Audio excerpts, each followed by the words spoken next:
How fear prevents us from getting things done and what to do about it. Let's say, for example, we walk on a street and all of a sudden a big truck is approaching toward us without any intentions of stopping.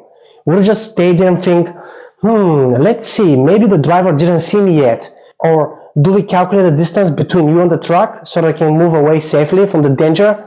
Of course not. We experience an automatic reaction or an emotion of alertness to cause our body to move automatically to prevent the danger without us having nothing to do about it. We don't think in such situations, we simply act to avoid bad things based on an impulse. Okay, so how's that related to time management? Well, we have 4 or 5 roadblocks that are associated with fear. They are preventing us from the success we want, leading us to poor time management and not getting the job done as a result. Fear is designed to protect us from dangerous things, like the example with the truck. It is simply an emotion that keeps us alive. However, oftentimes it triggers in very inappropriate moments that are preventing us from getting the results we want for ourselves. Poor time management leads us to disaster along the way and having the inability to complete tasks and projects. If you don't complete any tasks that are important to us to move things forward, there is no progress. Here are 5 roadblocks associated with fear that are causing us of not getting our time management handled.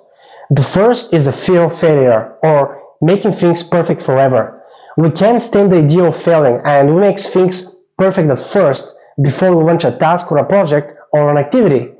It takes us an enormous amount of time to do one simple thing. However, because we are afraid of failing, we do countless of hours of research, tweaks that are not even necessary in the first place.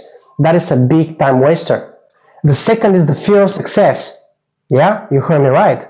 Fear of success, or seeking for approval. This is often an internal conflict we face within ourselves. We want to succeed, but somehow we are afraid of the new way of living our lifestyle. What if there are more responsibilities? Or it is not fair for us to succeed while other people suffer, so we seek for approval and validation to succeed from other people. This wastes a lot of time by not getting our project finished and procrastinating on important activities. The third fear is the fear of rejection, or not getting started because others may not like it. This is relevant to the fear of success. However, we proactively find ways why we should not get started. It oftentimes involves other people who we like and trust, and we're faced with this dilemma between losing a couple of friends or having a successful business. Nobody's going to like us if you succeed because we are going to live in a different lifestyle. Let me give you an example. If you want enemies, excel others. If you want friends, let others excel you. This is a quote from Charles Cotton. The fourth type of fear is the fear of power, or I'm not good enough. This is the opposite of empowerment and self-confidence.